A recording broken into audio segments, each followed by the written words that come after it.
মাত্র এক প্লেট পোড়া খিচুড়ির জন্য ঝগড়া থেকে কিল ঘুষির আঘাতে প্রাণ গেল একজন হোমিও চিকিৎসকের।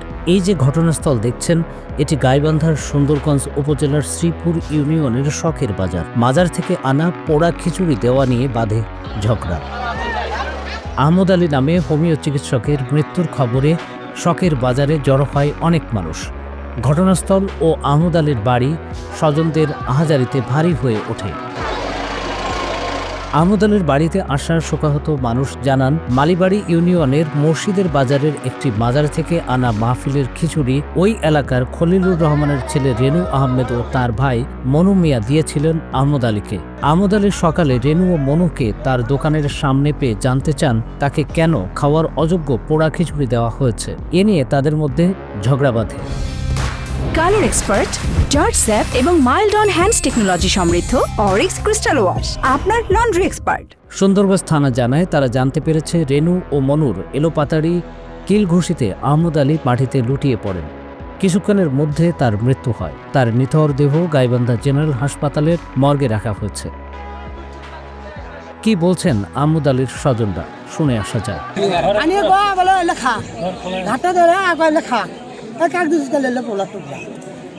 ওই খাই না যখন চর মারছে আমার ছোটো ভাই, তখন দুইজনে উড়ি তো আমি ভাঙে দিনে আরও দুই চারজন আসেন, সবাই ভাঙে দিন। ও ছোটো ভাইটা দোকান থেকে আসছি নাটি নিয়ে ভাঙে ডাঙে দিনে ওরা দোকানত গেল। আমি এটি 5-7 জন আলাপ হয়ে নাছি, ওই যে ছোটো আসি টাইম করছে, আসা তোমরা উঠি জানা না হলে সমস্যা আছে বুঝছা।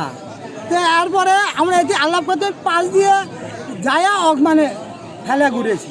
কেটা ঘুরেছে? ওই মন নিয়ে ওই যে খেলা ঘুরেছে। এরপরে আমার এই চাঁদি ভাইটি ওক ধরিয়ে ফির বাই করছে। এই কথা আসিয়ে গেল ভাই এও করে দাও, ভ্যানত তুলে দাও, চিকিৎসা করো। ওই ভ্যানত দিয়ে ওর বাপে ধরিয়ে ভ্যানত তুলি দিয়ে পালাইছে। ভ্যানত দেওয়ার সাথে তো আমি দেখি বুকের দিকে কলজের দিকে কিছু বোঝা যায় না, চোখ দুটো এখানে আসে। তখন আমি হাত দিয়ে চোখ দুটো এখানে করে দিন, চোখ মুন্দির। তখন আমি অতি বসে করছি নাই বলে আমার ভাই নাই। এই বিষয়ে কথা বলে গাইবান্ধা পুলিশ এসব তথ্য জানায়। শ্রীপুর ইউনিয়নের শখের বাজার একটা বাজার, সেই বাজারে মোহাম্মদ আহমেদ আলী, তিনি একজন একটা হোমিওপ্যাথি দোকানের মালিক। তো তার দোকানে অতর্কিত হামলা করে কয়েকজন এবং তিনি সেখানে গুরুতর আহত অবস্থায় ঘটনাস্থলে মৃত্যুবরণ করেন।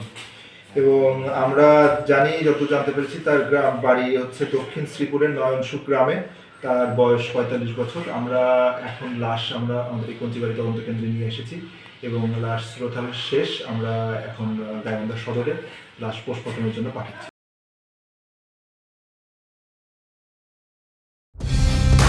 কালার এক্সপার্ট, জর্জ স্যাপ এবং মাইল্ড অন হ্যান্ডস টেকনোলজি সমৃদ্ধ অরিক্স ক্রিস্টাল ওয়াশ আপনার লন্ড্রি এক্সপার্ট।